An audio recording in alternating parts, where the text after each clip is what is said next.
Peace and good afternoon, and welcome everyone to the Israelite Nation Worldwide Ministries. I am here. My name is Elder Elvis, and I'm here to present a lesson about the mysteries of the God of Israel. And of course, all is brought to you by the House of Israel. So, what's happening today with everyone? Hope everyone is doing well. We are, I guess, past the first wave of spring, heading into mid-spring and whatnot. So everybody should be getting ready to do some gardening and whatnot. So I'm like that. So I like to do gardening, but I hope you guys out there, there's wonderful things to be done in gardening. Now, before we get into our lesson today, let me quickly read a Psalms to you to set some of the tone, and then we're going to get into some serious things about the mysteries of the God of Israel. And I hope you guys are taking notes, because you definitely will need to take notes. All right, let's do that. Psalms 98. It says, "O sing unto the Lord a new song, for he hath done marvelous things. His right hand and his holy arm hath gotten him the victory. The Lord hath made known his salvation. His righteousness hath he openly shown in the sight of the heathen. He hath remembered his mercy and his truth toward the house of Israel. All the ends of the earth have seen the salvation of our God. Make a joyful noise unto the Lord, all the earth. Make a loud noise and rejoice and sing praise. Sing unto the Lord with the harp and the voice of a psalms. With trumpets and the sound of cornet, make a joyful noise before the Lord the King. Let the sea roar, and let the fullness thereof, the world and they that dwell therein. Let the floods clap their hands, let the hills be joyful together before the Lord, for he cometh to judge the earth. With righteousness shall he judge the world and the people with equity." All right, Selah and Selah. Amen. So what's happening with you guys out there? Are you guys ready for today's lesson? Please remember to, in the chat, if you're out there, write questions down and so forth, because again, the mysteries of the God of Israel. This is an interesting topic, and we're not going to get too deep into it because a lot of this is even beyond my pay grade. So if you want to know, you're going to have to ask my dad, the God of Abraham, the God of Isaac, and the God of Jacob, how certain things are done. Cool? All right, so what is it a mystery? What is a mystery? What is a mystery? Is it like Scooby-Doo and the Mystery Machine? You guys used to watch that show, remember? You guys don't remember Shaggy and Scooby-Doo and the Mystery Machine? For all you young ones that don't know, this is one of those great shows about a talking dog. And he likes to solve mystery with his good friend Shaggy, and they're always after food. Food is their number one thing, so make sure you watch that animation. So anyways, a mystery is something called an enigma. Another word for mystery is enigma. What about phenomena? Any other words that exist that defines a secret? Could it be that? Could it be imaginable? What else can you use the word describe mystery? This is for all you young ones. You got to think. Unknown? Yeah, that's unknown. Things like that. So in other words, something that we don't know about with our little bit of wisdom, knowledge, and understanding. But we're going to prove to you that in the Bible, from Genesis to Revelation, that there are so many mysteries in there that you've seen but you have not seen. You've read but you just don't understand. And where things come from, and all of these little things that are there, but you just can't see them. So let's get into things. So,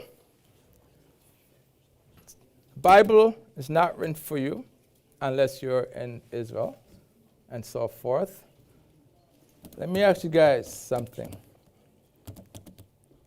Imagine man knowing the mind of God. What do you think? Oh boy, yeah, you're rolling your eyes, like all hell will break loose type of thing. So just imagine for a minute that there's a lot of mysteries that are there, but some of it is given to man, a little bit. But there was one guy that actually got a lot.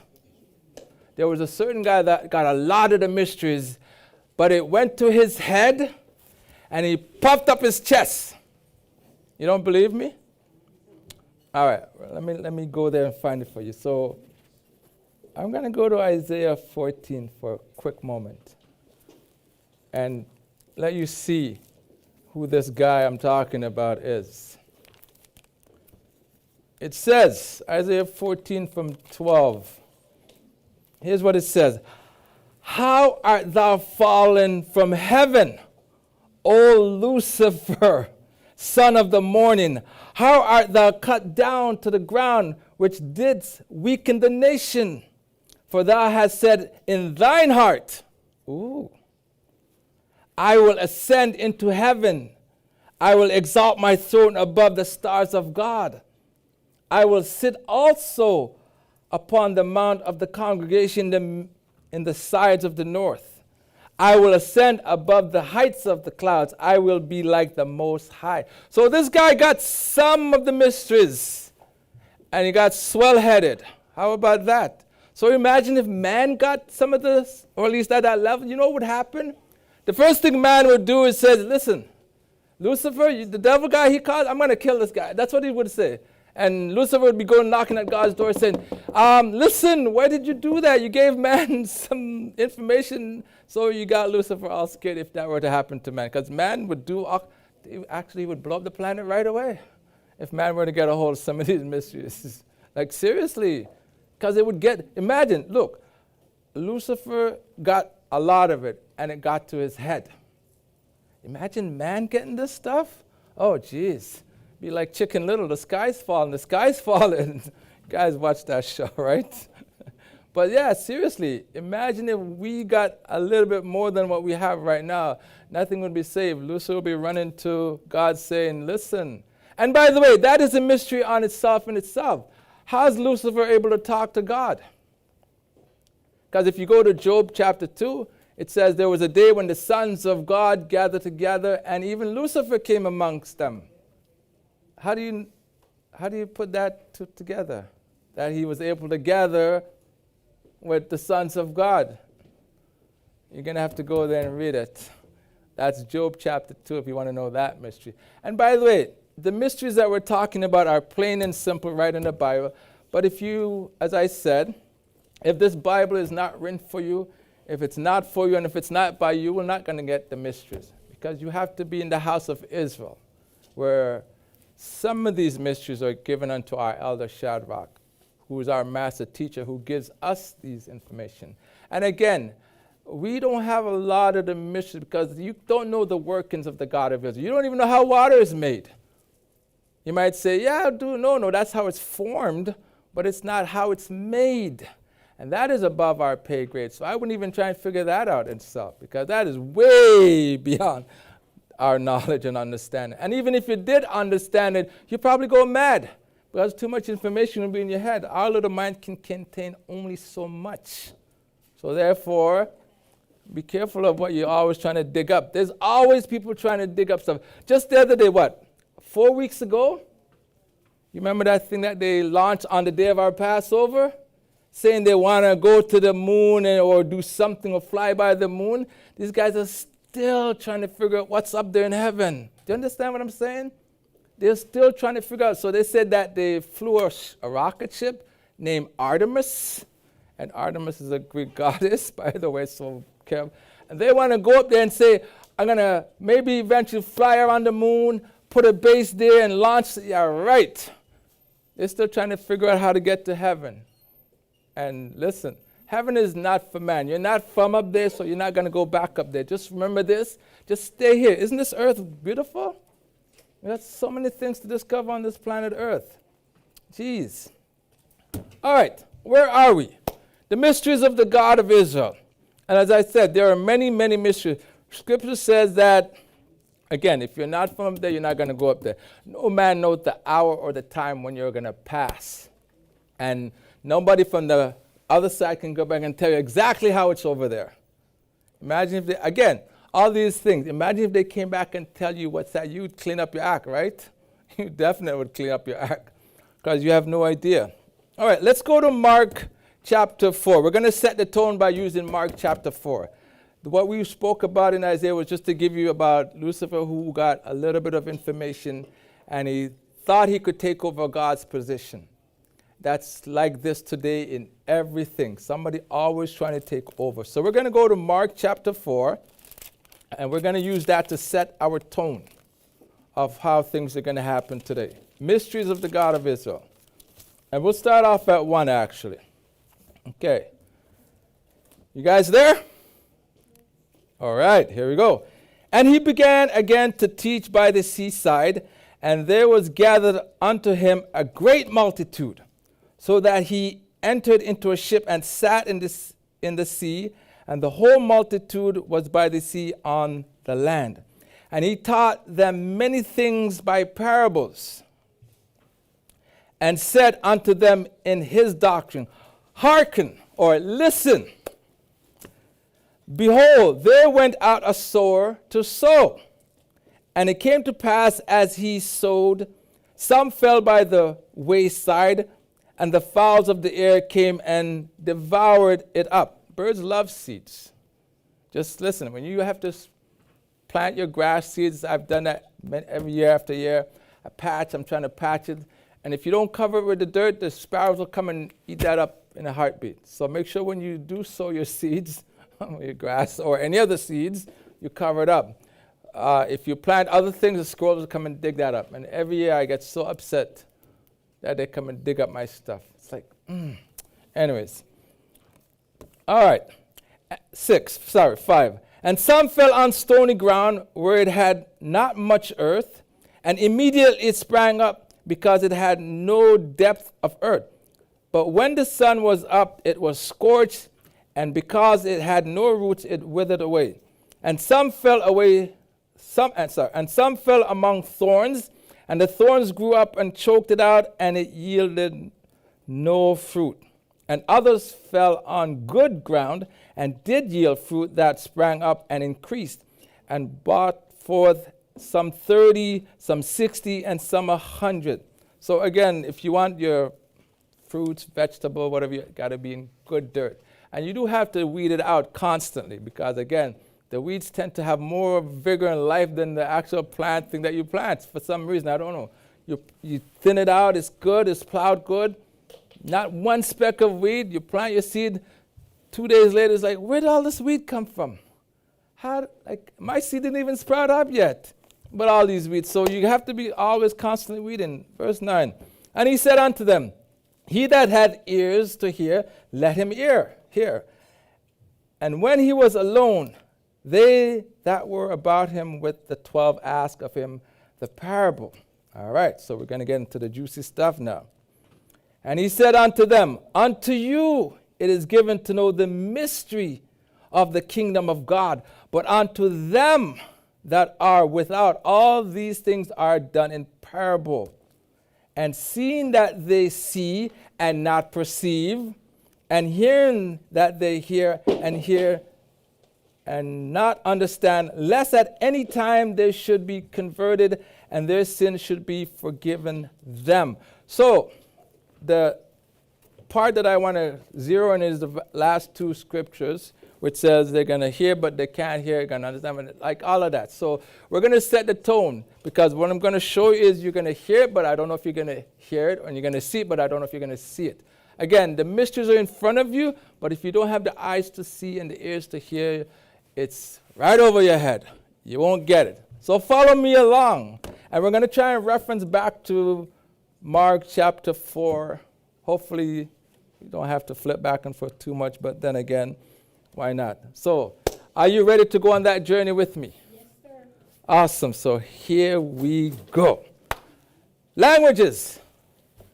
How many languages are there on this planet right now? Take a guess. 2,200. Anything else? 100,000, 10,000, a billion. So, there's the word, plentiful. So I did a little bit of research. And languages, okay? There are currently, like over 7,170 different languages on the planet right now. How did that get there? How did we end up with over 7,000 languages, when in the beginning there was actually one. And you guys don't believe me. We're going to go there. I'm going to bring you there, actually, because this is one of those mysteries that's there in front of you, but you haven't seen it or thought about it. Like, really? Though I might be speaking English to you, maybe in 10 years, if I study hard enough, I could speak Spanish, and that's another language. French. What else? There's all these languages that are out there. But remember, we started off as one, but now there are over 7,000 different languages on the planet. How did it get that way? Any clues? All right, well, you're a little cricket. Pardon? Oh my goodness, we're going to go there. Come on, guys, follow. I said to follow me on my journey to expose some of these mysteries. And so here we go. Genesis 11. Follow me along. Come on. Flip your Bibles there. Flip your app there. Scroll there. And we will talk about it. So in Genesis 1, chapter 11. Genesis chapter 11. I said 1, but it's 11. Verse 1. I'm thinking a little bit ahead. So here it is. And the whole earth was of one language and one speech. See? So at the very beginning, and by the way, this is happening after the flood. So just so you guys understand, if you want to know more, you'd have to read back 2 more chapters to understand that at this point in time, this is Noah after the flood, and at that time, there was only what? How many people? 8. Can you imagine this whole earth now that has over what? 8 billion people? We had 8 at that time. Noah and his wife, Shem, Ham, and Japheth, and their wives. So that's 6 and 2, 8. So you guys that are in little school, figure this math out, eh? And the fact that we started off with one language. And at that time, what language was it? Was it Babylonian? You don't know, you say? Okay, all right. Let me continue reading. And it came to pass as they journeyed from the east, and they found a plain in the land of Shinar, and they dwelt there. And they said to one another, Go, let us make brick, and burn them thoroughly. And they had brick for stone, and slime had they for mortar. And they said, Go to, let us build us a city, and a tower whose top may reach unto heaven. Jeez. Didn't I just talk about somebody still trying to go up there? So you could see where it came from. Everybody's still trying to get to heaven. Like, look, we just came out of the flood. They started to multiply. And they thought, of course, they're in one language and one speech. And you know what happens when you're in one language, one speech, one accord? You can do amazing things. Like, I'm talking serious, amazing things. When you are in one accord, like everybody. Nowadays, geez, man, I don't know about me and my neighbor. I read something and we're ready to tear each other apart because we're not in accord of oneness. So just imagine in those days, they had simplicity in terms of achieving things. They're in one accord. Okay, let's continue. Where am I? 4. I'll read it again. 4. And they said, Go to, let us build us a city and a tower whose top may reach unto heaven, and let us make us a name, lest we be scattered abroad upon the face of the whole earth. And the Lord came down to see the city and the tower which the children of men builded. So, because they were in one accord, one speech, one language, you can achieve whatever you imagine. Today, forget that. You're building something, somebody's about to sabotage you. But anyways, so at this point in time, they were so that the God of Israel came down and says, let me see what these guys are doing, because they're about to actually achieve what they said they're going to do. That's the only reason why he came down, because they were going to achieve it actually. Now, and the Lord said, Behold, the people is one, and they have all one language, and this they begin to do. And now nothing will be restrained from them which they have imagined to do. And this is from the God of Israel's mouth. He said, listen, even if we were to do that today, Israel, oh my goodness, the entire planet would fear us if we were to get into one accord with one mind, one language, and say, we want to do that. Everybody on the planet would run from us because we would achieve it, actually. So that would gather God's attention. And right now, their attention has been looked upon by God. Say, oh my goodness, these guys are about to do it. So here's what he says. So the Lord scattered them abroad from thence upon the face of all the earth, and they left off to build a city. The reason why did God scatter them abroad? Why did he scatter them? Is it because they were in one accord, one mind, one language? What? Why? Because there wasn't one accord with the badness. It wasn't for good, actually. That oneness was, didn't you hear what they said? Let me go back, let me find it. Okay. I'll find it for you. The part where they said they're going to build, verse 4. And they said, go to, let us build a city and a tower whose top may reach unto heaven. So they want to go to God's domain. That is why he scattered. Because again, in one accord, one language, one mind, they were going to achieve that goal.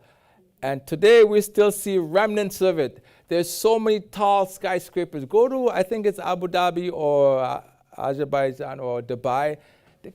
That makes the CN Tower look like a little tiny 3-story building, actually. That thing is in the clouds, actually. It's so tall. But because they're still not in one accord over there, they can't even come close to what these guys in Babylon was doing, actually. Nothing man can do now can come close to the oneness of what was in the time of Babel at this point. Because they were one language, one voice, one speech, one everything.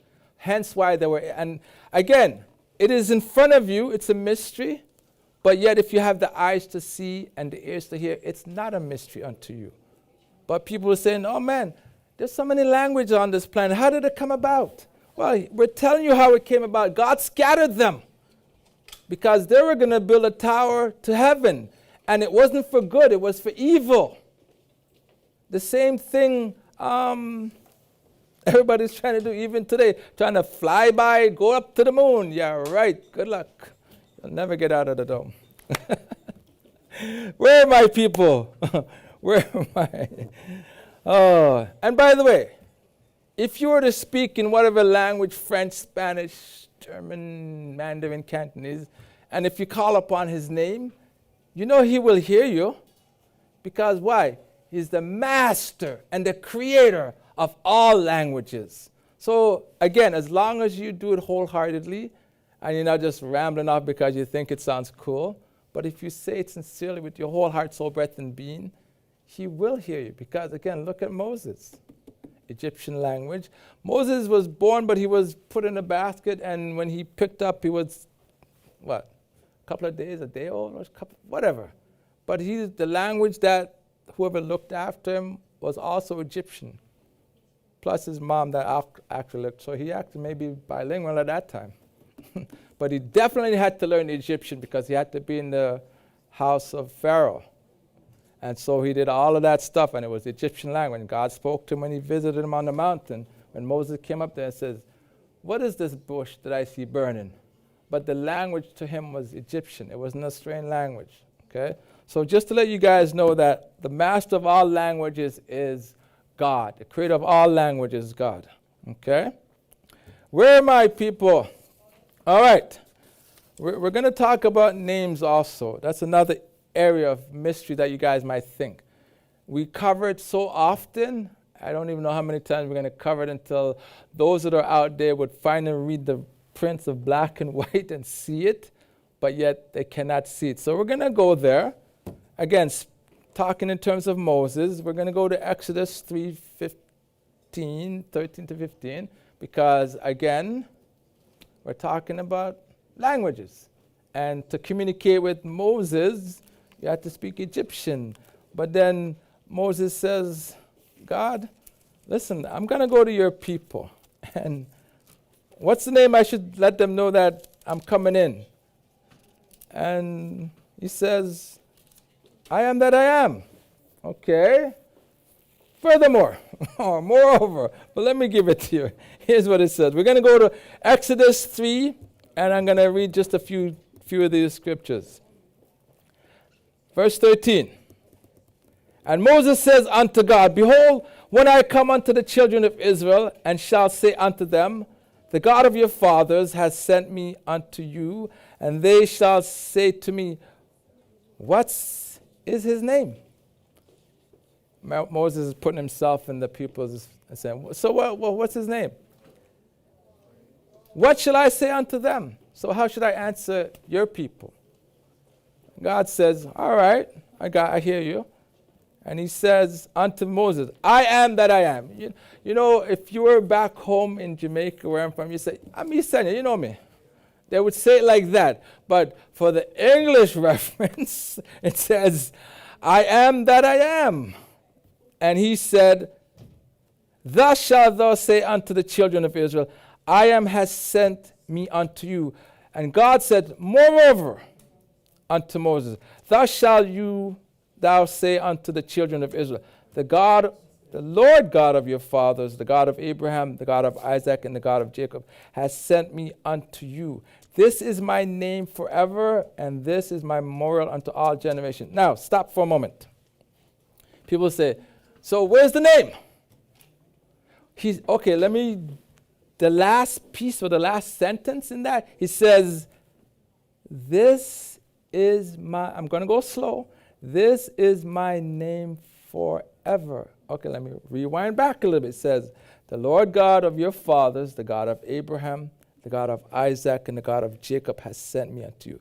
This is my name forever. This is my memorial unto all generations. So here what I could say is, you could see it, but not see it. You hear me saying it, but you cannot hear it. But you still asking me, so where's the name? So it's a mystery for if you don't have the spirit of truth and the spirit of understanding, actually. If you're not in the house of Israel, it's not going to make any sense to you. If you're not an Israelite, if you don't know the name of your God, it's not going to make sense to you. It is a mystery to you. But to my brethren that are here, what mystery? What mystery? Huh? There's not a mystery for us that are here because we're in the house of Israel, where our master teacher has taught us these things. Our elder Shadrach, the word came to him and he shared that with us. So therefore, for us, what mystery are you talking about? We know his name, the God of Abraham, the God of Isaac, and the God of Jacob. How can that be? But to you out there, remember what I said earlier in Mark 4? What did I say? To you, it's a parable. But to us, it's as easy as pie. That's it. What else can I share with you guys? I hope I have plenty of time because I have a lot of mysteries that are in front of you that you may not see. But if I can expose it, it's nothing new. I mean, it's just the King James Version, 1611. Don't go to any other version because they might actually erase some of these things from you. So therefore, if you want clarity, and don't be using Google to search. Google's biased, by the way. It's completely biased. It's whoever's thought puts into, so therefore they're not going to know these things. Okay? Let's look around. Look around me, guys. Look. Look at these colors. Aren't they awesome? No, seriously, look. What do we got? Red, purple, blue, white. So rich.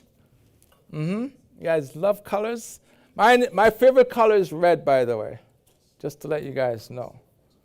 And speaking of colors, we have colors in the book. It was given to you as to what colors we should gravitate towards. It's not all the time you want to wear your flashy red shirt or your flashy blue skirt or whatever it is, but when you're doing things, you should be into your colors.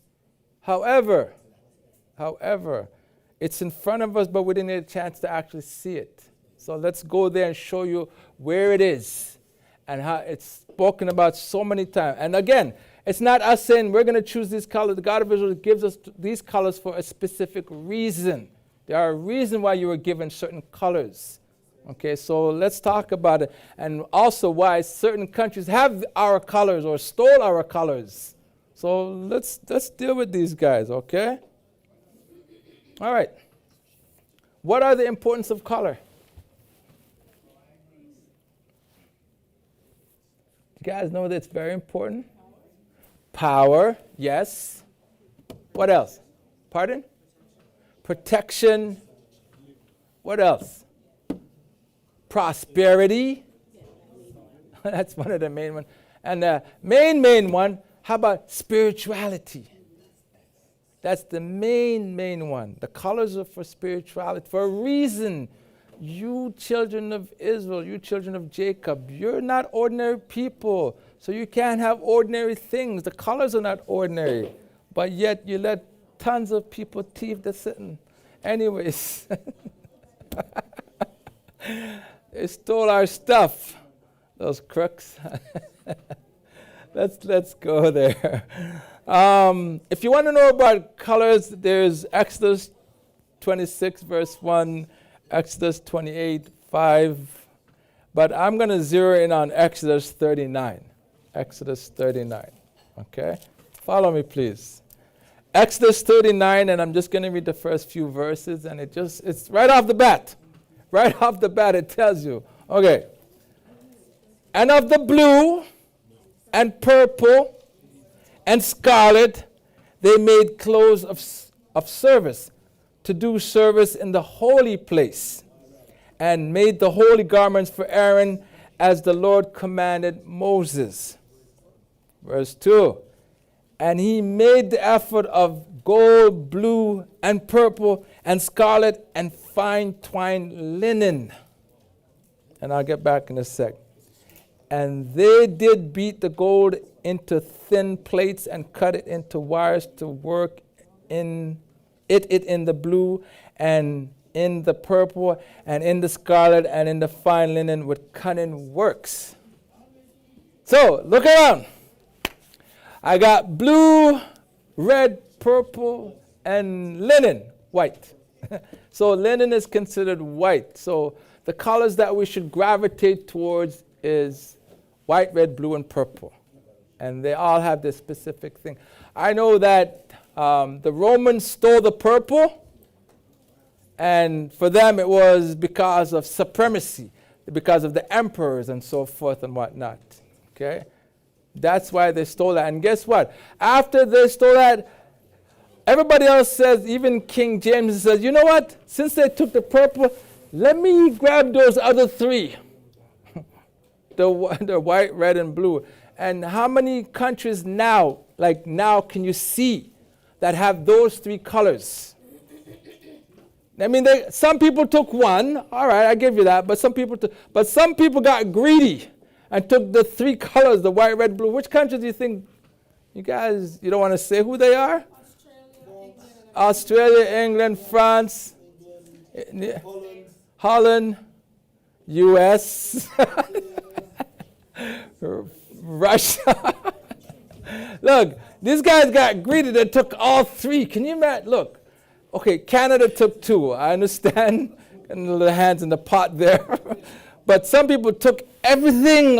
I want all three colors. By the way, there are some countries actually that have purple in their flag. You just have to check it out. There are countries, a few, not a lot, but a few. So again, our colors represent a lot of things for us. It is there in front of you, but you don't see it. Is it a mystery? As I said before, if you don't have the eyes to see and the ears to hear, it's gone over your head because it's telling you right there. We need blue, purple, scarlet. Scarlet is red, and fine twined linen is white. So these are the colors that were given unto us. Yet, if you're not using a lot, you're always using these Babylonian colors. Most of the islands with this yellow, green, what else? Black, Gold. Jeez, man. Gold is not a color, by the way. Gold is a metal. Red, white, and black. That's like Germany, actually. or you think it's gold. But yeah, you're always gravitating toward these Babylonian colors. The colors that do not enhance your spirituality. The colors that do not give you prosperity, power, and the leadership role of being the leaders that you're supposed to be. So again, colors are very, very important to us as Israelites. And we should try and always utilize those colors and for protection and so forth. So remember, they were given unto us to utilize for these same things that I'm talking about. Spirituality, power, prosperity, protection. And what else did we list? Among the few. So try and utilize this color. I see you got a purple. Good job, buddy. See? Got purple on. I love it. Awesome. All right. What else is there regarding mysteries of the God of Israel that is in front of you, but yet you cannot see it? Come on. Listen, I'm not talking about how water is made because that's beyond my pay grade, and you don't know how water is made anyway. They might tell you how it's formed and how it come about, but they still don't know how it's made. Just know that. You cannot. Only God of Israel knows how, what, because he's the master of everything. You can make everything. And we were talking earlier with my brother and Sean, my sister, about light. How is that made? Okay. That's for you guys to try and figure out. We're not going to waste our time because we know that's beyond our pay grade. We know that only the God of Abraham, the God of Isaac, and God of Jacob makes these things. And it's not for us to figure them out. Our job is to just worship him in spirit and in truth and do what he commands us to do. And to be the representation of him on this earth, walking in the spirit of truth all the time. All right. Let me continue to show you some of these mysteries that are there, but you have yet to see them. Or maybe you haven't read the Bible. Maybe you have, but you just didn't see it. Again, if you want to see the things that are in the Bible, come to the house of Israel. Come and get taught by our master teacher, Elder Shadrach. Come and sit down with a brother and says, I want to know more about your God. That is how you're going to get to understand some of the mysteries that are in this Bible. And it is not for man to know many mysteries, because if you do, you'd be like Lucifer that got swell-headed and big chest and said, I want to be like God. I want to sit upon the throne. I want to be like the Most High. It led God to his head, actually, because he was given all this stuff, and yet he didn't know he had everything, because he was God's right-hand man. Yet he says, I want to take over. How could you take over when you were made by him? And that is a mystery in itself, that most people didn't know that the devil, God made the devil? Absolutely. And he's the son of God? Absolutely. You just can't see it. Just go to Job chapter 2. It tells you he's one of the sons of God when he gathered together. Let's continue, shall we? All right. We're going to go, I think everybody knows this one. We're going to go to Joshua. You know where I'm going with this one. Joshua chapter 10. Help me out here, people. You know about the story of Joshua, right? All right, so here we go. Chapter 10. I'll start off with number 1. Now it came to pass when Adonizedek, king of Jerusalem, had heard how Joshua had taken Ai. And we're not talking AI today, like the software, artificial intelligence. We're talking AI, the city, back in the days of old. Of course, we could say nothing new under the sun, right? Okay. And had utterly destroyed it, and he had done to Jericho and her king, so he had done to Ai and her king. And now the inhabitants of Gibeon had made peace with Israel and were among them. And they feared greatly, because Gibeon was a great city, as one of the royal cities, and because it was greater than Ai, and all the men thereof were mighty. Wherefore Adonizedek, king of Jerusalem, sent unto Hoham, king of Hebron, and unto Piram, king of Jarmuth, and unto Japhia, king of Lachish, and unto Derby, king of Eglon, saying, Come up unto me, and help me, that we may smite Gibeon, for it hath made peace with Joshua and with the children of Israel. All right. So it looks like there's 5 kings. Got a little worried because somebody made pact with Israel saying, we like what you guys do and we don't want to get destroyed by you guys, so we're going to join you guys and save our skin. Okay. But these other 5 kings says, oh, geez, listen, I better send some word to my telegraph, WhatsApp my guys and says, hey, listen, something is happening and I need your help quickly. Come quickly. Okay? So they said, okay. Therefore, the 5 kings of the Amorites, the king of Jerusalem, the king of Hebron, the king of Jarmuth, the king of Lachish, the king of Eglon, gathered themselves together and went up, and they and all their host, and encamped before Gibeon and made war against it. And the men of Gibeon sent unto Joshua to the camp of Gilgad, saying, Slack not thy hand from thy servants, come up to us quickly and save us and help us, for all the kings of the Amorites that dwell in the mountains are gathered together against us. So, telegraph, Joshua, listen, stuff is happening, we need help, quick, come up, we need to. So you can see in those days, horse, the fastest horse, or whoever can go faster than horse, got to send word. I don't know, did they use pigeon in those days? I don't know. But anyway, that message had to get there quick because they were surrounded by these 5 kings and their host. Okay? All right. So Joshua ascended from Gilgad, he and all the people of war with him, and all the mighty men of valor. MOV in the house. All right. You won't get it, but when you come here, there's a group, men of valor. Okay? And the Lord said unto Joshua, Fear them not, for I have delivered them into thine hand. It's always nice when a captain for the God of Israel's people communing with him, and God communes back to him and says, Fear not, they're in your hands. I brought them for you to smite and to spoil them and to take care of. Isn't that always nice when you see that? When he says, Fear not, don't worry, that's part of the plan. I'm bringing them to you, so you don't have to worry about anything. The goose is cooked, as they would say. Okay. All right. You guys got to help me to remember where I'm at, eh? 8 again. And the Lord said unto Joshua, Fear not, fear them not, for I have delivered them into thine hand. There shall not a man of them stand before thee. Joshua therefore came unto them suddenly and went up from Gilgad all night. So all night he traveled. Horses didn't get tired. Men didn't get tired because the God of Israel was with them. And the Lord discomforted them before Israel. Do you know what he means by discomforted them? You guys know what that means?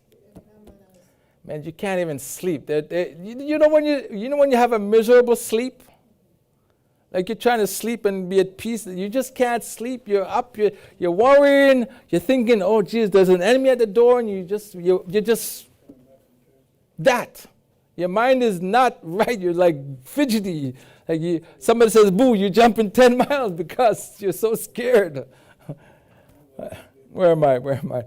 And the Lord discomforted them before Israel and slew them with a great slaughter at Gibeon and chased them along the way that goeth up to Beth Haron and smote them to Azekah and unto Makdekah.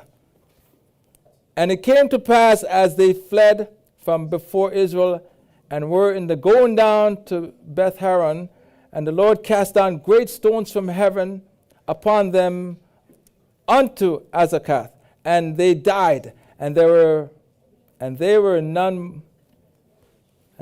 more which died with hailstones than they whom the children of Israel slew that day. So they actually got slaughtered by hailstones. Are you guys seeing this? Hailstone, brimstone come down on them. And Joshua spake to the Lord in the day when the Lord delivered up the Amorites before the children of Israel. And he said in the sight of Israel, Sun, stand thou still upon Gibeon, and thou moon in the valley of Ajalon.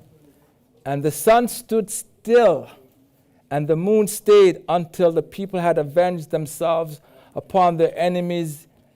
Is not this written in the book of Jasher? So the sun stood still in the midst of heaven and hastened not to go down about a whole day. And there was no day, listen to this, and there was no day like that before it or after it, that the Lord hearkened unto the voice of a man. For the Lord fought for Israel. So the sun stood still. So why are they saying, oh, how many miles? We're spinning around in the universe, going around the sun. How could we, are you guys seeing what I'm talking about? So in order for the sun to sit still, it had to be moving, right? And we had to be stationary. You guys see what I'm seeing? Common sense? Hello? So Joshua made the sun to stood still. Jeez, can you imagine what kind of power that is? Oh, listen, you can't even point up to the bird and say, hey bird, stop in the sky. Don't fly anymore. You can't even do that. But the sun stood still and the moon stayed. And the whole day went by until all these guys were slain and Israel had revenge because these guys were saying, listen, there's guys that are surrounding us. We need help. Can you come up? And in order to do that, you had to have daylight and so forth. So yes, Joshua made the sun to... Is that a mystery unto you? Is it? It's one of those mysteries that you wonder, how did that happen? Who did that? Because it says, there was not a day like this that the God of Israel obeyed the voice of a man, and he made the sun stood still. He actually, Joshua, you got so many brownie points, I'm going to give this to you, because you're one of my favorite guys. Sun, no problem. Moon, no problem. It's done deal. So that's what he did. Again, to be given such favor with God, you have to be right with God. Okay? And not just any God, the God of Abraham, the God of Isaac, and the God of Jacob. Because, again, we covered his name, which most people think is a mystery. And it's not a mystery. It's there for you to see. We don't need to go back to Exodus 3:15, do we? No, we don't. Let me ask the guys behind the scene, how much time do I have left? 13. That's a good number, by the way, 13. You guys think that's a bad luck number. No such thing as bad luck. That's what you think. Let's finish off. Let's go up to another spot where I'd like to zero in and you think it's a mystery, but it's not a mystery. We're going to go all the way to 2 Kings.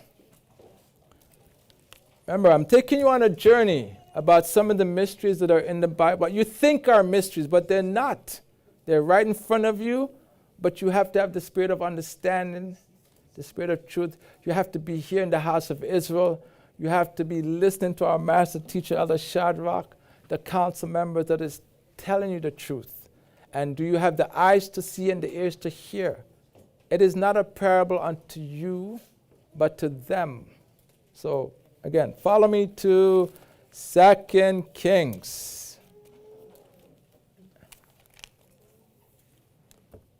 Chapter 20.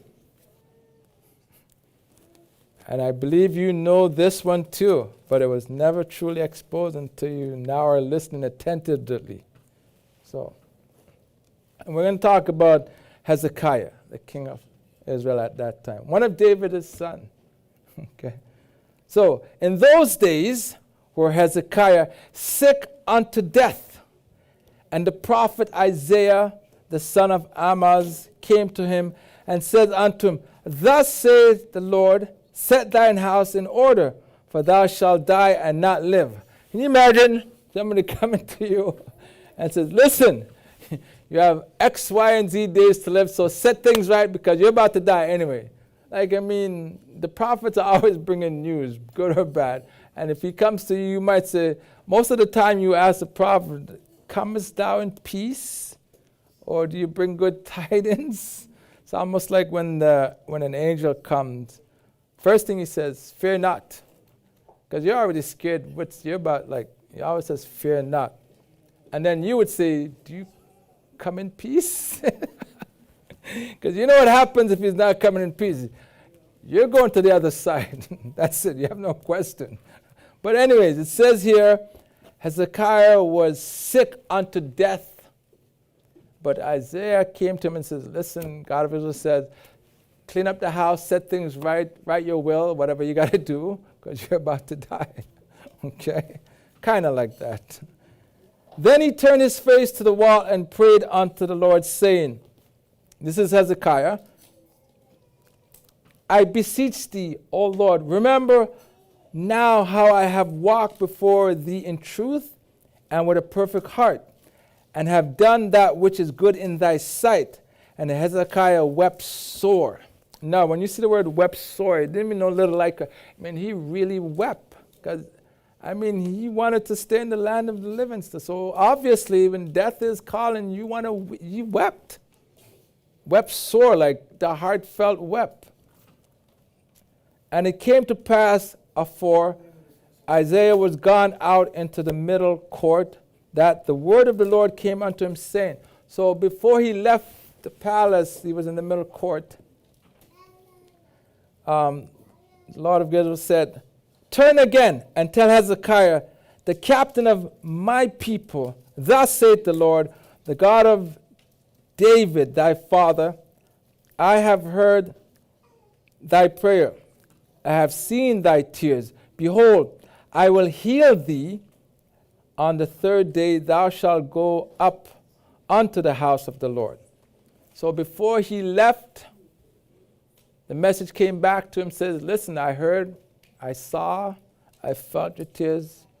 So therefore I'm going to heal you. And I will add unto thy days 15 years. And I will deliver thee and this city out of the hand of the king of Assyria. And I will defend this city for my own sake and for my servant David's sake. And Isaiah said, take a lump of fig. And they took and laid it on the boil, and he recovered. Verse 8. And Hezekiah said unto Isaiah, what shall be the sign that the Lord will heal me, and that I shall go up into the house of the Lord the third day? And Isaiah said, this sign shalt thou have of the Lord, that the Lord will do the thing that he has spoken. Shall the shadow go backward, shall go forward 10 degrees, or go backwards 10 degrees. Wow. That's interesting. Keep an eye on that. And Hezekiah answered, it is a light thing for the shadow to go down 10 degrees. Oh. Let me read that again. And Hezekiah answered, it is a light thing for the shadow to go down 10 degrees. Nay, but let the shadow return backward 10 degrees. Verse 11. And Isaiah the prophet cried unto the Lord, and he brought the shadow 10 degrees backwards, by which it had gone down in the dial of Ahaz. You guys see what I'm seeing here? Are we talking time reversal? I think so. Huh? Are you seeing that he was on his deathbed and he cried to the Lord and he got his answer from Isaiah the prophet saying, I'm going to heal you. And he asked, so shall it go forward 10 degrees back? And he said, no, let it go backwards, 10 degrees, which is going to add 15 years to his life. So you could see that it is a mystery that the God of Israel can reverse time. Yet all the time most people are trying to find some elixir to increase their lifespan. Cannot. Whatever you've been given to live, you live. but the God of Israel can give increase or decrease. Okay? In this case, he increased his life 15 more years so that he will not die yet. So imagine if you were given an extension of another 10 more years on top, you would say, wow, I can.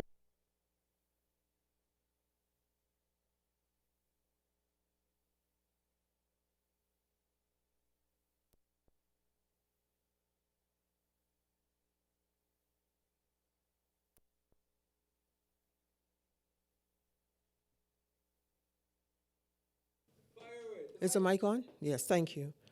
So I have a question. What's the shadow? Is the shadow actual time, or is it just a regular shadow? What's the shadow? That's supposed to be moved 10 degrees forward and 10 degrees backward. Like, in the context of this, is it time, or is it an actual shadow of something? According to this, it's saying the shadow, the time, moving 50 degrees, 10 degrees, sorry. You see it? So it's time? Is it time? Did I not ask you, is it reversal time? You did reverse the time. Okay, thank you. Come on, reverse the time to get 50 more years back on your life? You were on your deathbed? Of course he's reversing the time. But to get deeper into that, you're going to have to come to the house of wisdom. And you're going to have to sit down with our master teacher. Because those secrets, or that mystery is not for me to give out there to people. I mean, again, some things, as I said earlier, is in front of you. But if you want deeper understanding, you're going to have to come to the house of Israel. Okay? There's no way that every time you ask a question, you get the answer right away. Because some of you guys get the answer and go start opening up your own church or shrine or whatever. So, please. Want more information, please. The house of Israel is where it's at. The truth, the spirit of understanding. The Shadrach is here and gives us what we need so we can serve our God in spirit and in truth. So yes, Hezekiah was on his deathbed and he asked for extension. And of course, we ourselves in modern 2026 might say, you know, I have medical science. I can take a pill, I can pop a pill, I can get an elixir, a potion. I can concoct some potion and extend. And, you know, medical science is always trying to dab with God's stuff. They want to go to heaven. They want to find the secret of life. They want to extend life. They want to make man themselves. Like, Jesus. This is what I'm saying. Good thing they didn't get like what Lucifer had. All those mysteries. Because look what happened to him. It got to his head. He puffed up his chest saying, I want to be like God. I want like God. So imagine if man were to get that. First thing he would do, as I said, is said, you know what? You know that guy Lucifer has been bugging me all this time. I'm gonna have to fix him because now I have to like. And then the next thing you know, the whole planet would blow up. I know. That could be very dangerous. Elder Elvis. So yes, it's a good thing you didn't get what Lucifer got. Elder Elvis. Otherwise, Your lapel mic died. mic check. So I think my mic died. So hence why I'm giving this. Can you guys hear me out there? Awesome. I've only got a couple of minutes, so I got to bring it closer? Move it to the side. How's that? Are we good? Yep. Awesome. Thank you, guys. Guess you want to see that good face? Okay. Let me finish off. In a nutshell, please. Here, in a nutshell. If you want to know the secret of the God of Israel, as I said before, here I'm going to give it to you. Start by coming to the house of Israel. Okay? That's where you have to. You have to start by coming to the house of Israel. What else?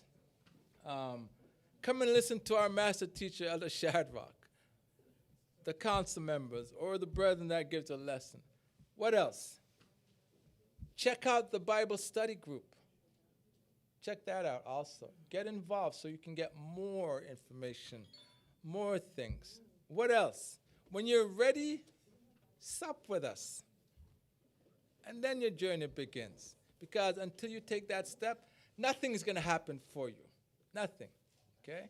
So now, let me sum it up. Let me leave you with this. I'll go to Ecclesiastes chapter 12. Let me sum it up. Here's what it says. Let us hear the conclusion of the whole matter. Fear God and keep his commandment. For this is the whole duty of man. And with that, I say peace. Oh, wait. Sorry. Before coming up, as I said, there's somebody that, I can't even brush off dust off his collar off his shirt because he's much greater than me. Wow. Let me bring up onto the stage next Elder Colin. Peace.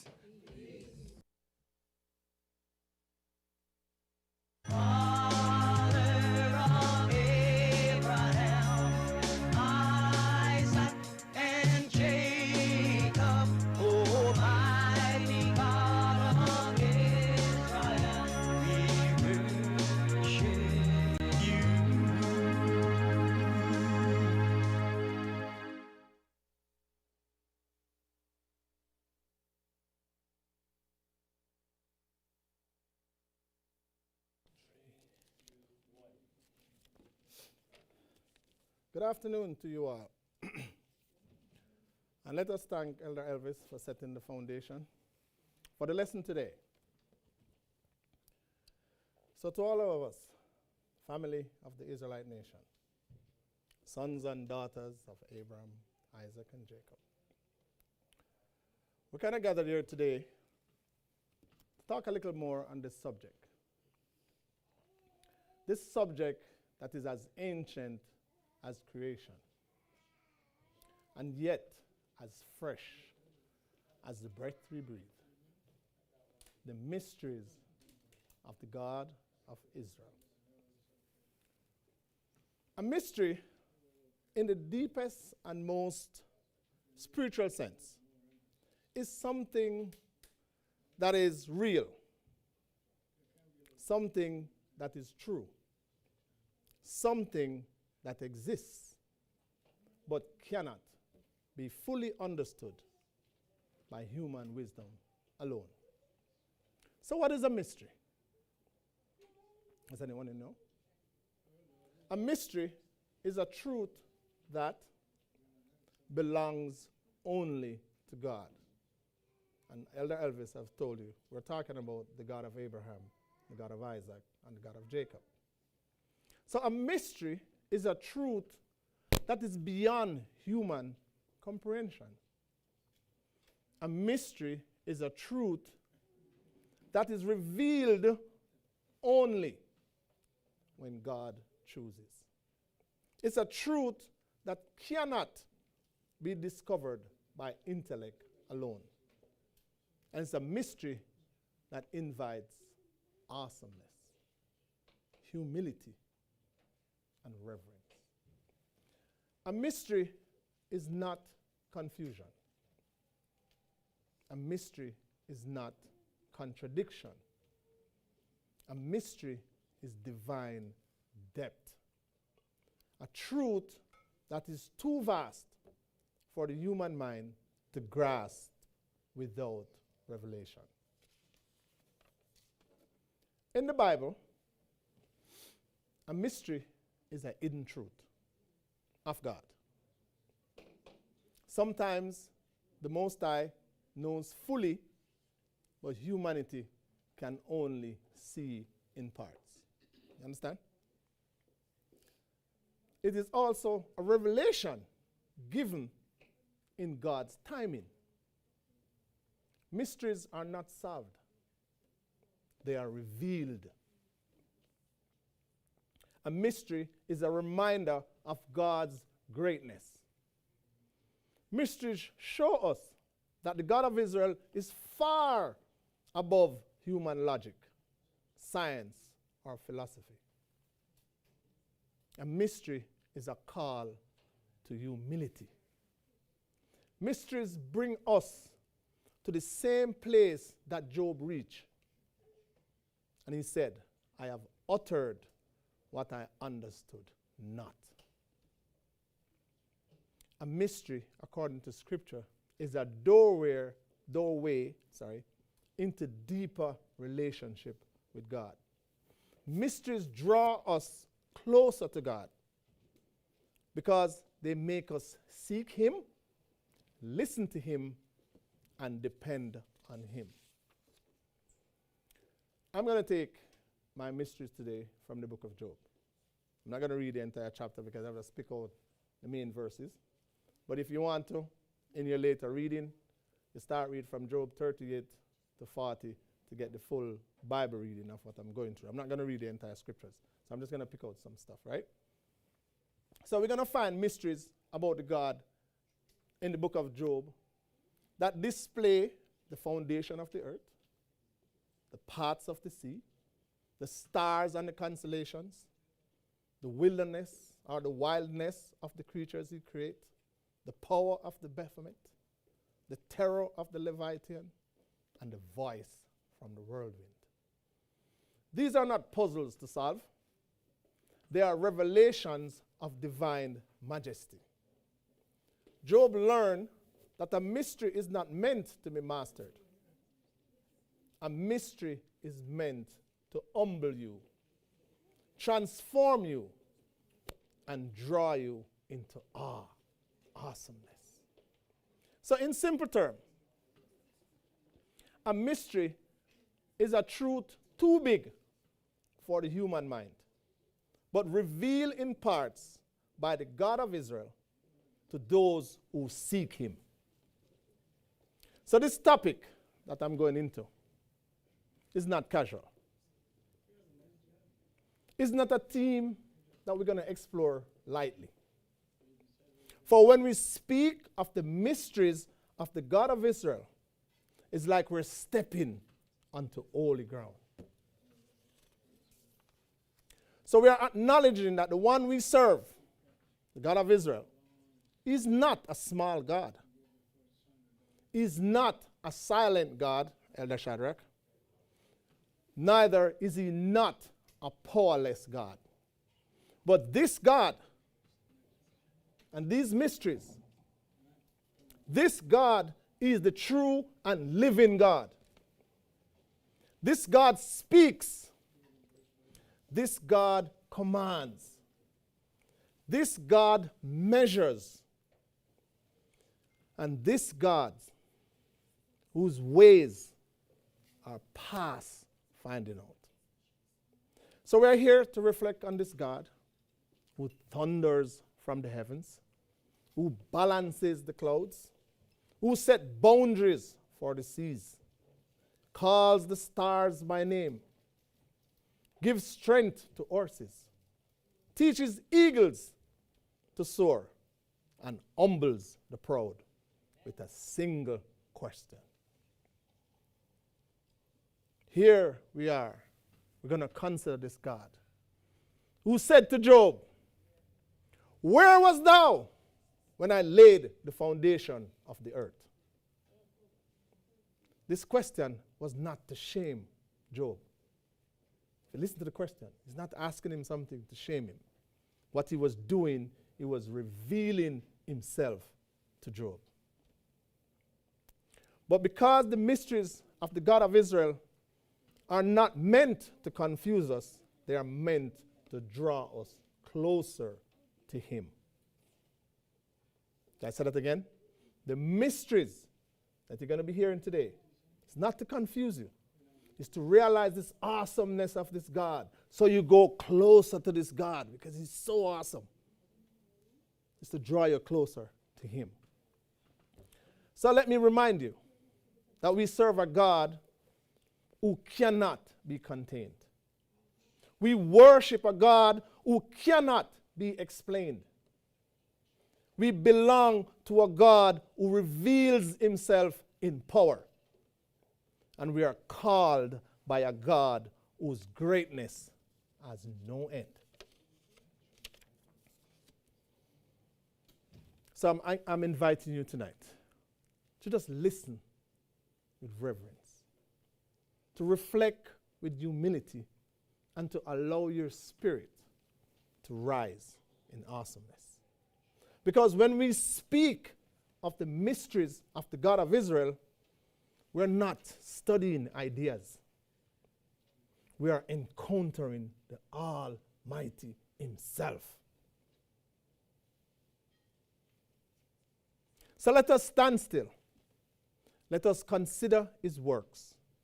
Let us open our hearts to the wonders of who He is.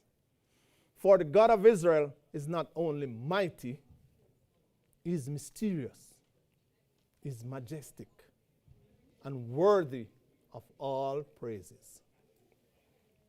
So I'm going to get into the mysteries a little bit. But before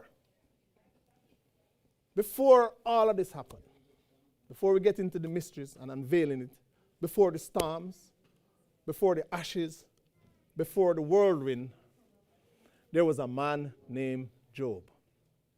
Do we know of Job? So we're talking about the book of Job. Job 38, if you want to read further about it, okay? This man Job, a man whose footsteps were steady, whose heart was pure, whose reverence for the God of Israel rose like the incense. He was a pillar in the land of Uz, a man whose righteousness shone brighter than the morning sun. His children flourish. His wealth overflow.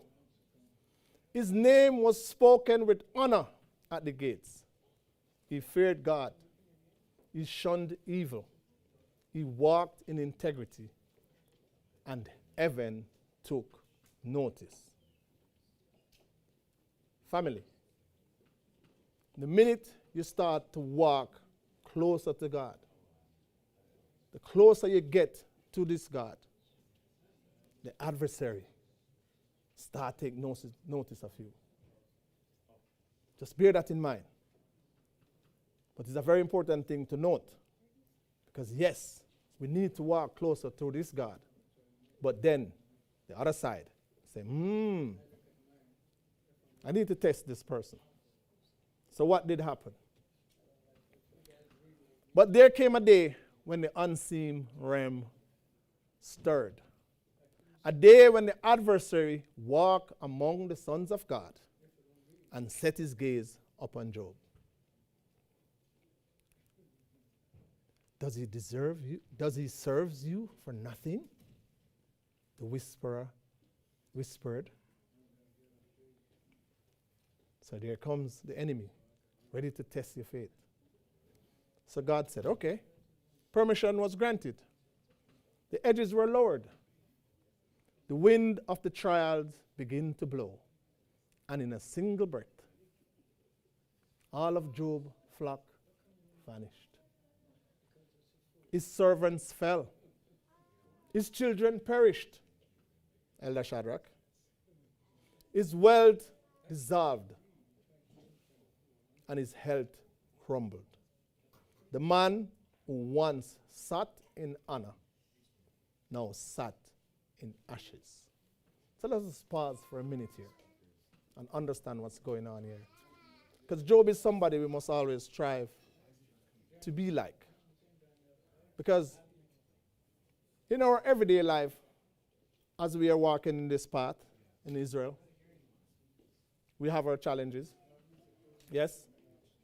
We face adversaries. We face stumbling blocks, right? But it's part of what we do and part of what you do to strengthen you. So like Job lose everything. Everything that he had. Even his health went down. For us, we probably don't lose everything. We have never lost everything. We might lose our job. Yeah? We might, like a couple years ago, it can't work because COVID. So everybody, took the shot, or some didn't. Some, stood away. We lose family members, like your mother might die or your grandparents. Like we just probably lose one person in most of our lifetime, like one person from our family probably died within a year. If we're lucky, sometimes we might get 2 or maybe 3. But we don't lose our entire family all at once. Yes? We don't lose all our wealth at once. Right, Tommy? Yeah, you lose your job, guess what you do? You just find the next one, right? But sometimes we put all our money in stocks, and things were going, but we never take it, and then wake up the next morning, oh my gosh, that hurts. But that's just one aspect. You just lose some money, right? But think about Job. Job didn't just lose his money. He lose everything. Yes? Then come Job's friends. Because now you're pity. You lost one thing. Yes? Then your friend come. And what they come with? Not with comfort, but with accusation wrapped in pity. And we love that. Yeah? What they say? Misery seek company. Am I saying it right? Yeah? Love company, right? Or something like that. Yeah? So once you're feeling a little down, you just want somebody to come around and say, oh, you know what I mean? I'm sorry, you know what I mean? You know. And then you just kind of like melt into that and you just suck into that and, you know, then you just. So here your friends, Job friends are, ask him, you must have sinned. Because that quick question, what have you done wrong? You must have done something wrong about, you must speak something bad about elder. Why are you suffering like this, right? Or you have failed. Yes? You must have angered God to be going through this hard time. Yes? But one thing with Job, he knew his integrity. Yes? He defended his righteousness. So instead of sucking to the pity and feeling sorry, like what everybody's going to tell you, what did he do? He cried out to the heavens. He cried unto God. He demanded an audience with the Almighty. So his voice rose from the ashes like a wounded lion. Job said, why? Why, God, why? Why am I suffering? Have I not been good, righteous, uphold your laws? Haven't we walked with Elder Shadrach, following the laws, the statutes, and the commandments as best as we can? Why are we suffering? Why is it I can't get $1? Why is it I can't break the 50,000 views so that I can get some money from my TikTok? And whatever we do, whatever it is, we're crying out, or we're suffering, or we're lacking off. Why? Why this silence?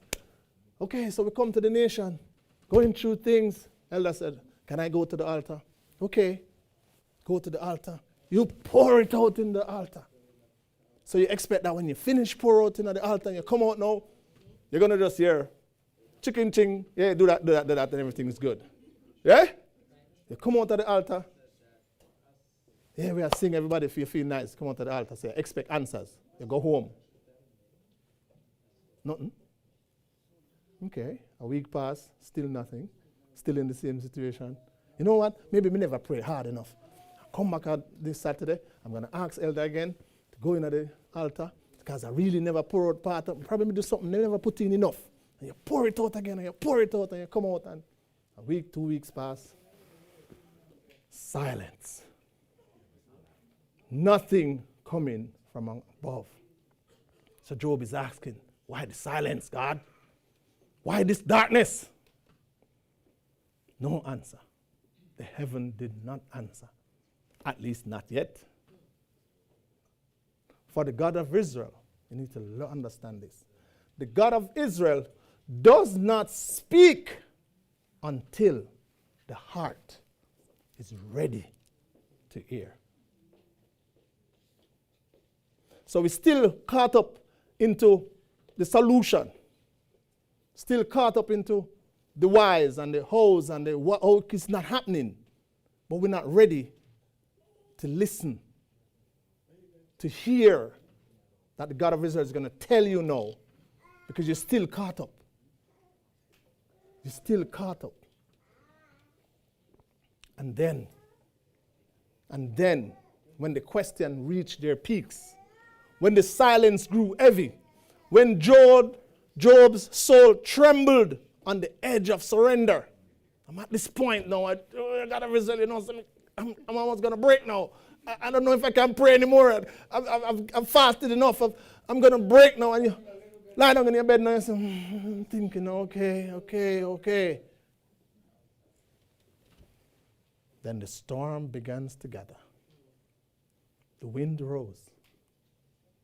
The earth shook. The sky split open. And out of the whirlwind, the voice of the Almighty thundered. Who is this that darkened counsel by words without knowledge? Wow. I wish I could, really rumble, give a thunder voice like, speaking out. I've tried, like. I was asking my director over there to help me with the sound effect, but I hope I did a good job with what it might sound. Let's try it again. Out of the whirlwind. I've never experienced whirlwind before, but I've seen, on the TV and stuff. But I know that's a mighty force, wind. People love to talk about, I spoke with God last night, and we had a nice conversation. Can you imagine? Whirlwind talking to you? You hear a voice that sounds like it's going to tear the whole building apart, because I know when whirlwind passing through, everything is going to I know the people run and scared when they heard whirlwind coming, right? They run on the ground, buckle down, and you hear somebody talking to you with that tone. Yeah? I even raise my voice sometime, and people kind of feel away, just my little puny voice, right? But imagine the God of Israel voice. And I remember even when Moses was around, and the people hear God talking to Moses, they say, hey, Moses, you alone. You alone. Can't take the son. So imagine the voice. Who is that darkened counsel by words without knowledge? When those words were echoed, the mountains bowed. The clouds trembled. Even the sea held its breath. Everything was like, God speaking. And Job, a man who demands answers, found himself standing before the one who laid the foundation of the earth. Are we ready for that, Israel? Can we be patient enough with what we're going through? Because in order for you to find God, you have to struggle. Because when you struggle, that's when you realize that's who you need. When life is good and comfortable, you tend to take it for granted. Right, Elder Andel? Right? So when you're struggling, it draws you closer to the God. You remember who He is. Even Jacob, he struggled. He wrestled with God all day, all night. He's not letting go. I need my blessing. He even played cheat. When he was losing, no, you're not losing. Hold on upon the lower part. We need to take an example out of Job's book. We don't give up. Don't give up the minute you find one little thing happening to you. You don't give up because you're an elder Shadrach is not seeing eye to eye on a simple topic. Sometimes you just need to be silent. Just be patient. You're upset because I may pass and never when I'm step on your shoes. And I was so caught up that I didn't even remember to tell you sorry. You're going to be upset about that? You have not lost anything. Have you lost your entire family? Have you lost your entire wealth? Are you sick to the bones where you're using broken bottles to scratch? You've never been to that level. So if you guys are going to complain about a simple thing, what if the adversary really put you to the test? How are you going to get close to this God? How is He going to reveal Himself unto you, Israel? Because I'm talking to you, Israel. Because you are his people.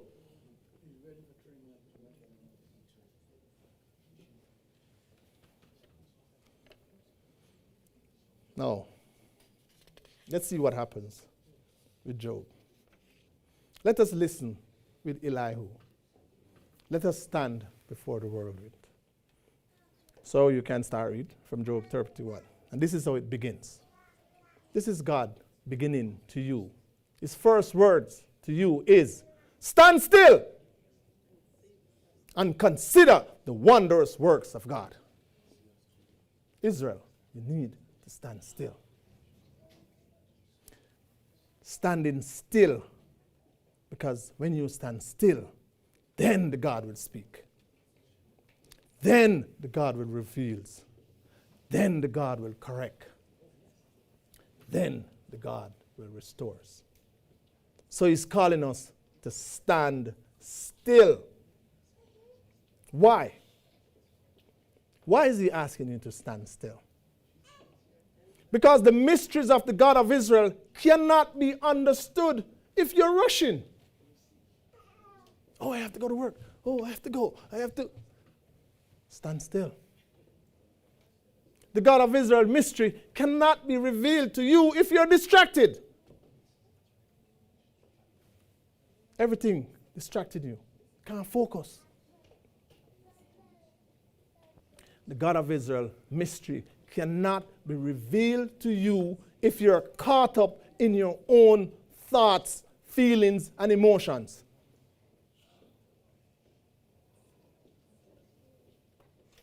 You can't. You're blaming everybody. In order for you to understand the mystery, you must be still enough to hear his voice.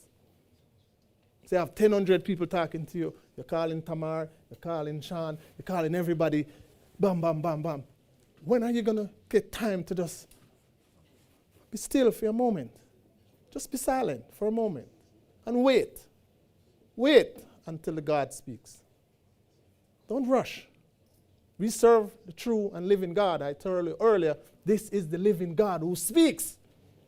He speaks. No other God speaks. This God speaks. He makes command. He talks. He's a living God. So, in order for you to understand the mystery, you must be still. Still enough to hear his voice. Because when the God of Israel speaks, he speaks through thunder. He commands lightning. He sends snow and rain. He seals up the hands of every man. He causes beasts to hide in their den. He balances the cloud. He spread out the sky like a molten looking glass. Why does it said, why is it presented to you like that? You know why? Because the God of Israel is not silent. He's not distant. And he's not passive. He speaks through creation. He reveals himself in power.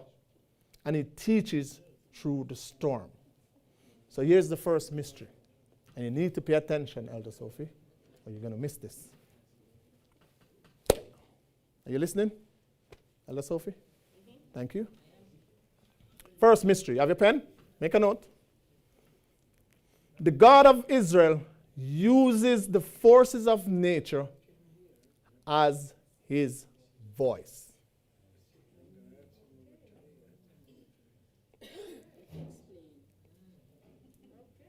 Did you know that? The God of Israel uses the forces of nature as his voice. So when you hear the thunder roll, I said thunder, I should say the word. When the thunder rolls,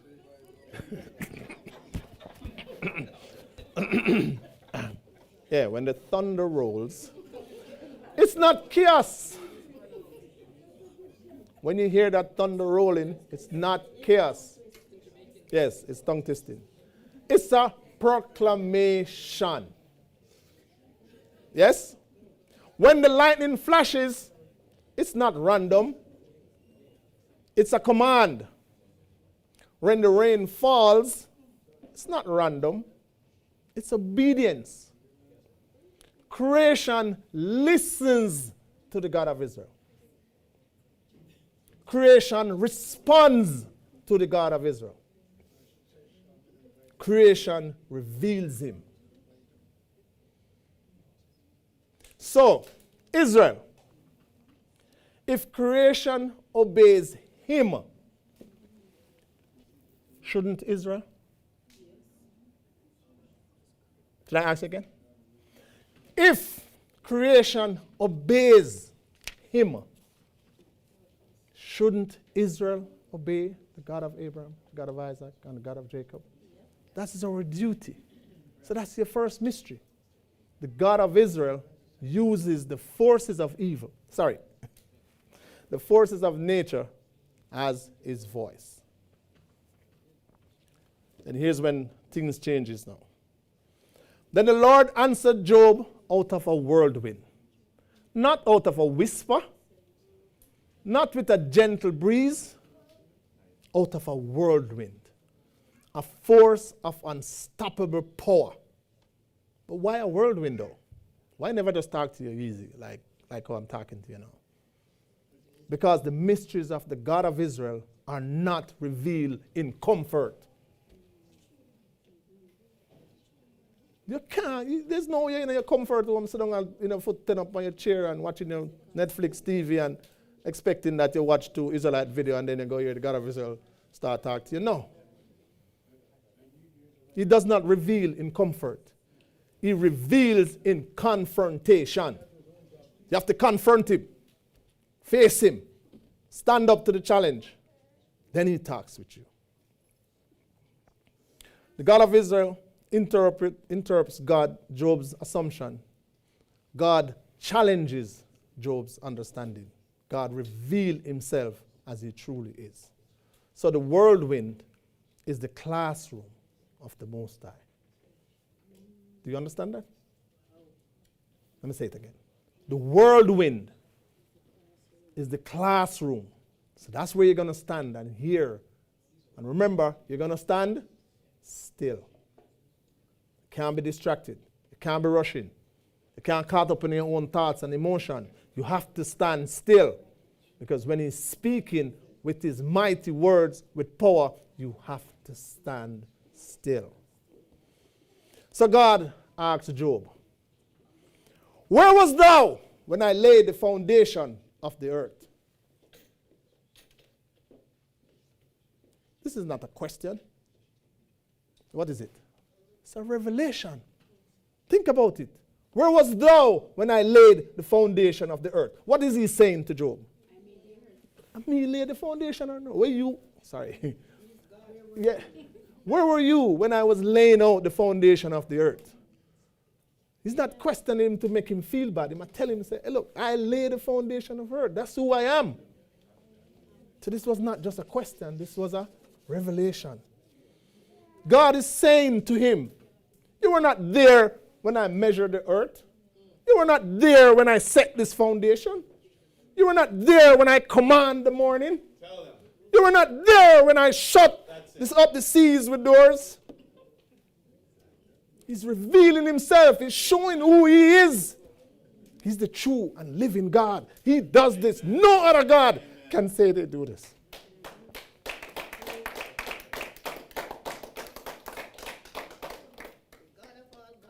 So the mystery is mystery number 2. If you never know, take note. Creation remembers what man forgets. The God of Israel is the architect of existence.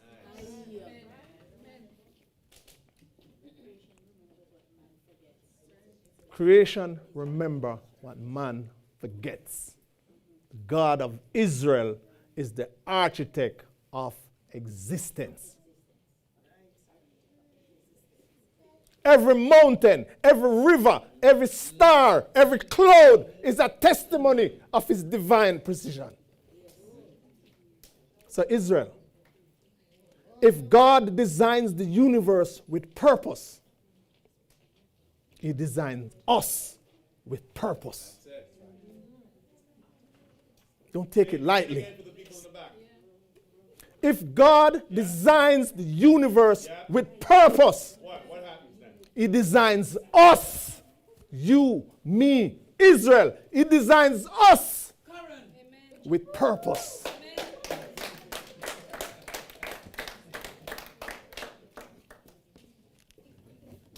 Israel, are you ready? God asked. Next question. Hast thou entered into the springs of the seas? Even today, with all the technology, humanity has not reached the deepest parts of the ocean. God knows every spring, every current, every hidden path beneath the waves. So ready for mystery number 3? God knows what man cannot reach. Did I say that again? God knows what man cannot reach. He knows the depths of the sea. He knows the depths of our heart. He knows the depths of our future. Nothing is hidden from him. Then he asks again, canst thou bind the sweet influence of Pleiades, or loose the bands of Orion? You know what God is talking about here? He's talking about the constellation. Stars that ancient navigators follows. Stars that modern science cannot fully explain. So where am I now? Mystery number 4? Ready for mystery number 4? Yeah, ready. The God of Israel governs the heavens. All right. He orders the stars. He set their courses. He controls their seasons. He governs the heavens. And I'm going to tell you this, Israel. Listen carefully. The God of Israel, he governs our life. All right. Like the rat. He governs our life, Israel. We are his people. He governs us, just like he governs the stars and the heavens. Then he asks again, can't thou lift up the voice to the clouds? Can you do it? I don't think, you see, Elder and Elder asked me to say it again so that the people at the back can hear. Can thou lift up thy voice to the clouds? We cannot, but he can. He commands lightning. He commands rain. He opens the storehouse of snow. He balances the clouds. So the mystery is this. Where are we now? 5? Nature obeys him instantly. So Israel, I asked you already. I'm going to ask you again. If creation obeys him, should not his people? No, I'm not saying that.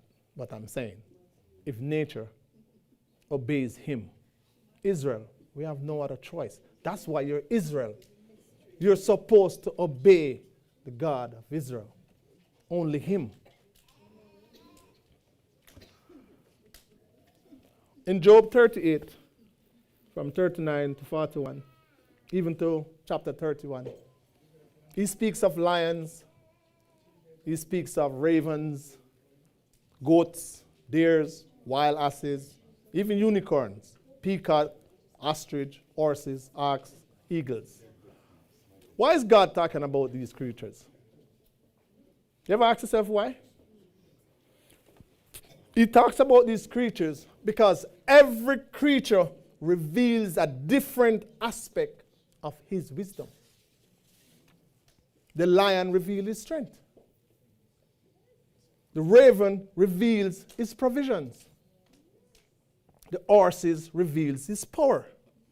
The eagle reveals his vision. So we're mystery number 6. Are you making notes? I hope you're making notes. Number 6. Creation is a mirror of the Creator. Every creature is a sermon. Every animal is a revelation. And every living thing is a testimony of the God of Abraham, Isaac, and Jacob. He teaches us through the wild, through the untamed, through the things we cannot control. Because the God of Israel is not a God of small lessons. He's a God of cosmic instruction. Cosmic instructions. In Job 40, from verse 15 to 24, the God introduces the Baphomet. He says, he is the chief of the ways of God. Baphomet is massive, powerful, unmovable. His bones are like bars of iron.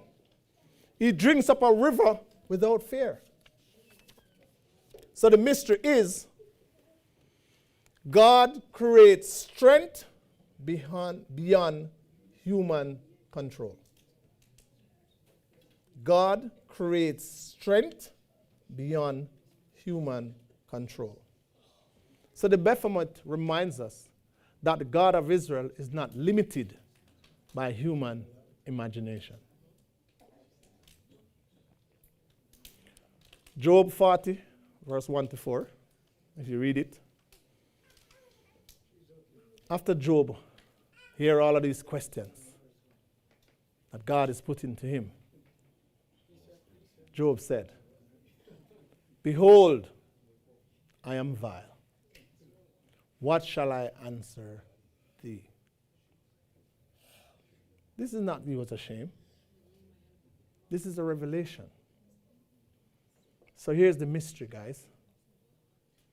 To know God is to know your place. To know God is to know our place. You don't try to put yourself above who you are. You're not Elder Shadrach. You're not Elder Andal. You are you. Know your place. Yes? This is not shame, it's revelation. Humility is not weakness. Listen again. Humility is not weakness. Humility is clarity. So in order for you to get clarity, you need to be humble. Stop get caught up into our own emotions and our own feelings and all that stuff. Sometimes we give away our rights just because we get caught up into our own emotions and our own thoughts. Just be humble. Because of one thing, the truth will always remain. No matter how you twist it, grow and come around back, you're coming right back to the truth. You state the truth, let your name be name, make your no be no. Because if you're talking truth, as Elder Shadrach will tell you over and over, prove me wrong. Prove me wrong. The truth stands the test of time. And I know that I mentioned the name Elder Shadrach. I must give a shout out to Elder Shadrach. I'm not standing here because I went to all the different denominations on the world and studied with them and realized how false they were. But because Elder Shadrach, the master teacher, he taught me all these things. He allowed me to open my eyes to come to this truth, that I can stand here even this day and give you this message. So kudos to Elder Shadrach, our master teacher. He is our teacher.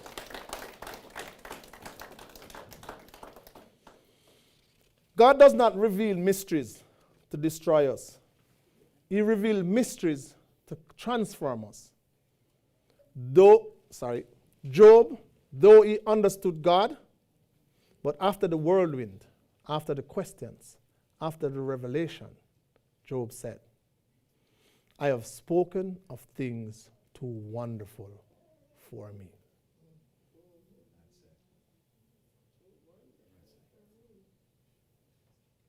Let's let that sink in for a minute. There's some things that is just beyond us. So it humbles you. Realize that we serve a living God, and He is above all things. I have spoken of things too wonderful for me.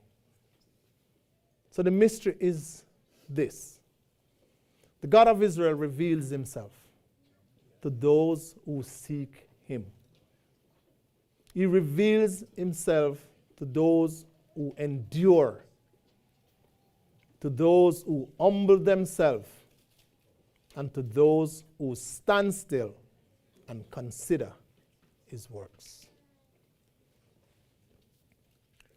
Family of Israel, here is the greatest mystery of all.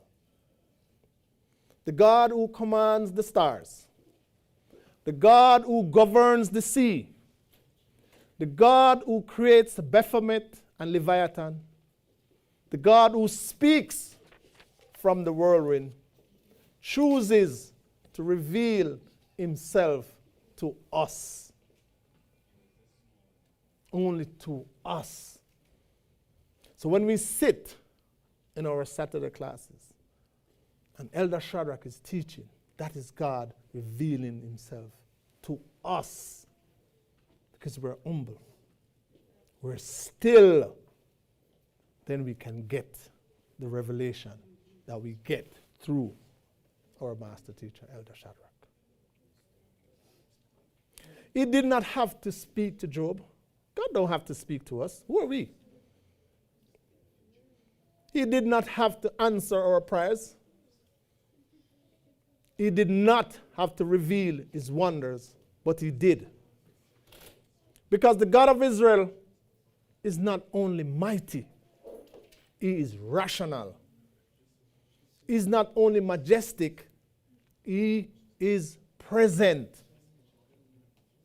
He is not only powerful, He is purposeful.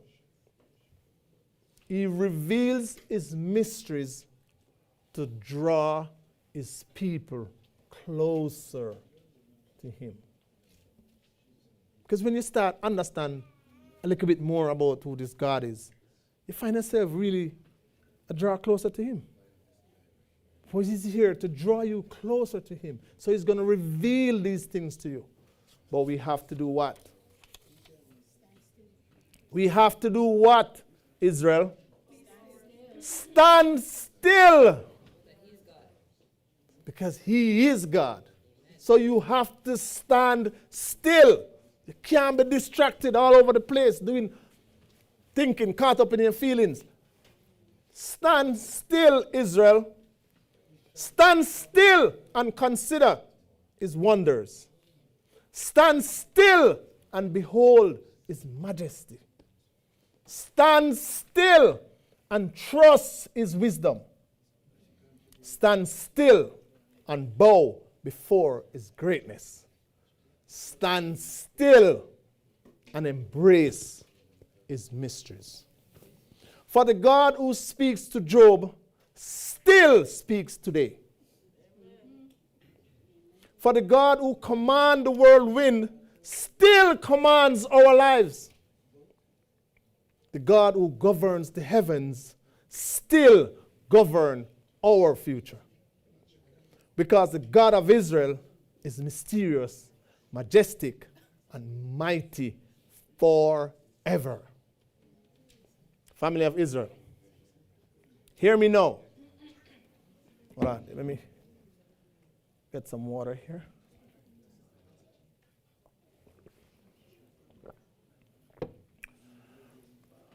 Family of Israel, hear me now. As I bring this teaching to a close. Not in silence, not in softness, but in the thunderous awe befitting the God we have spoken of this day. For we stood on holy grounds. You have listened as the heavens roared. You have felt the tremble of the earth beneath the footsteps of the Almighty. We have walked with Job in the whirlwind. We have heard the voice that shakes creation.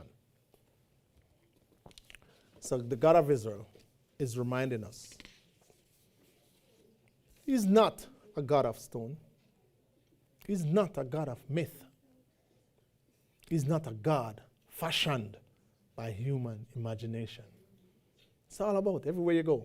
All other gods are created by man. This God is not created by human imaginations because he thinks beyond us.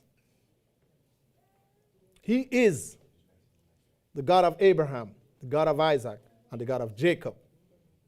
That's who he is. Another mystery.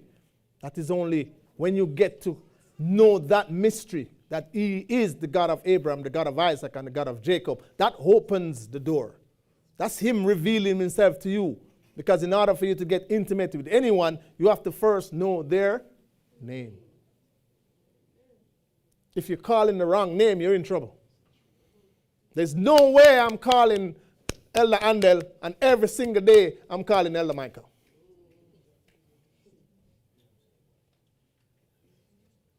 Name. First mystery of the God of Israel is his name. And when you get to know that, when that name is revealed to you, then you start to get that closeness. Then you're here. Then you start get the understanding. Then you start learn about him. You cannot learn about this God without knowing his name. Because he is the living God. He's the one who commands the lightning. He measures the foundation of the earth. He's the one who calls every stars by name. He's the one who shut up the seas with doors. He's the one who asks questions no mortal can answer. Were you there when I measured the foundation of the earth? Can you answer that? Can any human being answer that? That makes you know that this is a true God. This is your living God. No mortal can answer those simple questions. Yeah? And yet, this same God, this God of terrible majesty, this God whose voice thundered across the heaven, has chosen us, you and me. You, Israelites, God, that God chose us. He has chosen us to bear his name. He has chosen us to walk in his covenant. Are you hearing me, people? Do you realize what I'm saying here? The God has chosen us to stand as witnesses of his power. He has chosen us to carry his mysteries in our heart. Because once you have this mystery, then who is closer to you? What does this God is asking us to do? Come closer to him. So when you understand the mysteries and you have them in here, then you can only get closer to him. Then he reveals more things unto us. Oh, Israel, do you understand the weight of this calling? Do you understand? Can we do it? Should we do it? We can do it. We have a calling, we have a purpose, we can do it. Because if we don't do it, we shall die.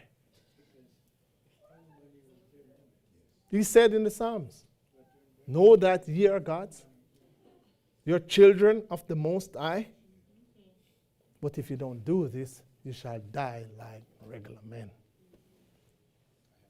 So we can do it, and we should do it. We have no choice but to love and worship this God, the God of Abraham, the God of Isaac, and the God of Jacob. The God who spoke out of the whirlwind has spoken into our life. The God who commands the morning has commanded our future.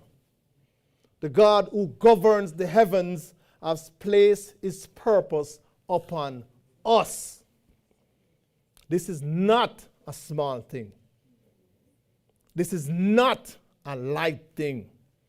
This is not a temporary thing. This is eternal. This is eternal.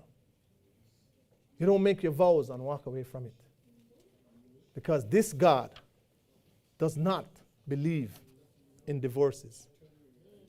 And he is married to us. There's no divorce. There's no walking away. Please, don't be like our forefathers. Don't break your vows and walk away. For those who have, remember, you made that vow. Don't turn your back again unto the God of Israel. We have seen what happened to our forefathers in the past. Let us not make that mistake. You have nothing to lose but everything to gain when you stick and stand with your God forever. You have everything to gain. As you learn today, this flesh is nothing. It's just a house. What is inside of you is what you're to protect. Yes? Don't make that mistake. This God is true and living, and he has chosen us to represent him. So when we leave, let these words echo in your heart. Let the question of the Almighty humbles your heart. Let the mysteries of the God of Israel ignite your soul. I hope you take notes on those 6 so you can go back over them again. Walk out of here, each and every one of us, with the reverence of Job, who said, I have spoken of things too wonderful for me. Walk out of here with that trembling awe of Elihu, whose heart moved out of its place at the sound of God's voice. Walk out of here with the certainty that the God who governs creation also governs your step. Stand still, O Israel. Stand still and know your God. Stand still and behold his wonders.